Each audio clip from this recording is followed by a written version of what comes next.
అందరికీ నమస్కారము. ఈ మధ్య సామాజిక మాధ్యమాల్లో అంటే సోషల్ మీడియాలో కొంతమంది యువకులు అబ్బా చూడు, నేను ఇంతకాలంలో పలానా వ్యాపారం చేసి ఏమీ పెట్టుబడి లేకుండా ఇంత సంపాదించాను, మీరు సంపాదించవచ్చు, నా నెంబర్ తీసుకోండి, నాతో మాట్లాడండి. ఏ వ్యక్తి కూడా షార్ట్కట్లో డబ్బులు సంపాదించలేడు. కష్టపడితే కానీ డబ్బులు రావు. అయితే కొంతమంది ఇది మోటివేట్ చేయాలని ఎస్పెషల్లీ యువకులను ఏవేవో కహానీలు చెప్తుంటారు. ఇవన్నీ ఫేక్. ఇంకొక విషయం ఏంటంటే సోషల్ మీడియాలోనే పలానా వ్యాపారం బాగుంటుంది, చిన్న చిన్న వ్యాపారాలు పలానా చేసుకుంటే ఇంత లాభం వస్తుంది, మీరు ఈ విధంగా సంపాదించవచ్చు, తర్వాత ఈ విధంగా చేయొచ్చు. కొంతమంది ఏవో సాహస కృత్యాలు చేసుకుంటా ఆ వీడియోలు పోస్ట్ చేస్తుంటారు.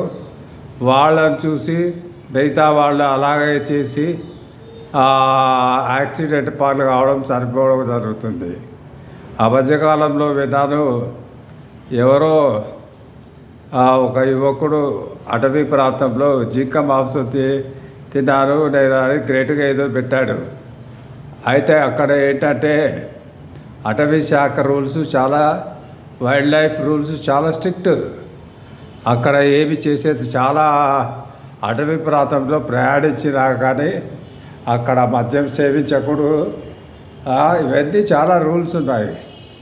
తెలియకుండా ఏదో గొప్పతనంగా ఏదో నేను చేశాను అనడం ఒకటి. ఇంకో వ్యక్తి ఎవరో రోడ్డు మీద వెళ్తూ డబ్బులు వెదజల్లాడట. అది ఒక పబ్లిక్ న్యూసెస్.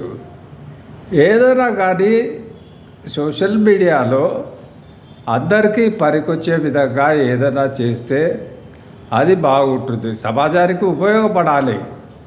ఏదైనా చెప్పినా కానీ కూడా ఏదో నేను సాహసం చేశా, చూడబ్బా ఇట్లా చేశా అట్లా చేశా అని.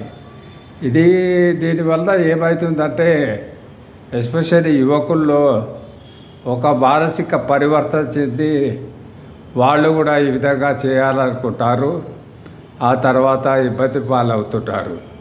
కాబట్టి మీరు కూడా ఆలోచించండి, మీ పిల్లల గురించి ఆలోచించండి. మీరు కూడా అంటే యువకులు ఎవరైతే ఉన్నారో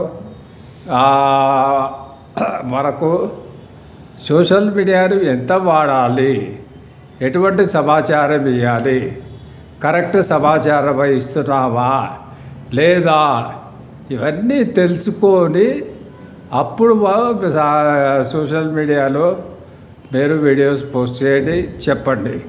జై హింద్, జై భారత్.